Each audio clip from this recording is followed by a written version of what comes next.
وتعالوا معانا هنعمله النهارده حاجه حلوه قوي هتسهل لكم حياتكم، بالذات للناس الموظفه والناس اللي مش فاضيه، او جاتلك ضيوف وعايزين ياكلوا محشي فتكون الخضره جاهزه عندك كلها. وتعالوا معانا هنشوف نعمل الخضره دي ازاي. وقبل ما نبتدي الوصفه بتاعتنا، اللي اول مره بيشوفني انا اسمي سما، واشتركوا في القناه عشان يوصلكم كل جديد.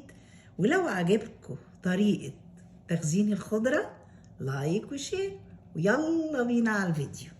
وكده الخضره بعد ما غسلناها ونشفت بالشكل اللي انتوا شايفينه ده، دي اللي احنا هنخزنها على الرف.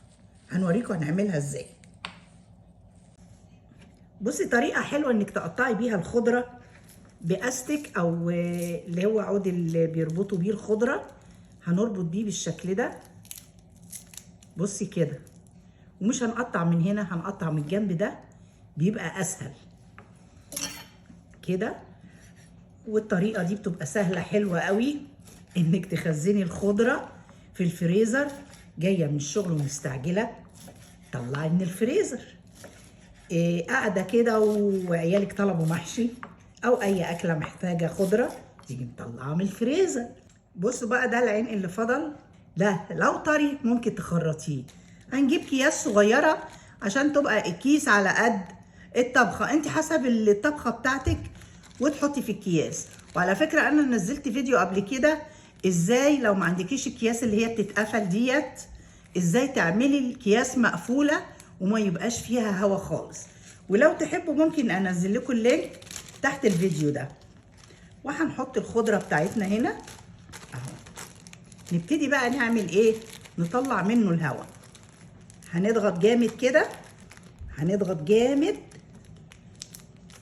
من الاسباب اللي تخلي الخضره لونها اخضر وما يسودش حاجتين: انك لازم تطلعي منها الهوا كويس قوي، وما يكونش فيها ميه وما تكونش مبلوله. شايفين؟ بصوا ما فيهاش هوا خالص ازاي. ومعانا الكزبره اهي، كزبره كتير طبعا، هنلفها بالشكل ده اهي. بصي عشان تبقى سهله معانا برضو في الخرط. ممكن تستخدمي الكياس الكبيره عادي، بس تبقي تقفليها كويس. شايفين ما فيهوش هوا خالص ازاي. نوريكم الاول اللي متفرز عندنا في الفريزر. شايفين الكيس اهو طالع من الفريزر اهو، التلج عليه اهو، شايفين اهو جامد.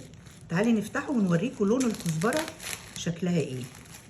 بصي دي الخضره المتفرزه، شايفين شكلها لونها اخضر ازاي، اكنك لسه مقطعاها، شايفه؟ بس مفرزه. شايفين شكلها؟ وما تسيبيهاش بره التلاجة، يعني تاخدي والباقي تدخليه في الفريزر بسرعه، ودي تستخدميها على طول. تكوني مجهزه كل حاجه، ودي اخر حاجه تحطيها. بوله فيها شويه ميه، ومعانا اللي هو ورق المناديل بتاع المطبخ، فوط المطبخ. ولو ما عندكيش ده ان شاء الله ورق كراسات ابيض، وهنرشرشه بالميه كده، مش هنغرقه قوي. تعالوا نشوف هنعمل فيه ايه بقى. الخضره البقدونس اللي عندنا يقعد على الرف من شهر لشهر ونص وهو اخضر تماما. ادي البقدونس بتاعنا اهو. هنيجوا جايين تانيين عليه كده الورقه، لازم يتغلف حلو قوي بالورقه المبلوله ديت. وهنبتدي نلفه كله كده.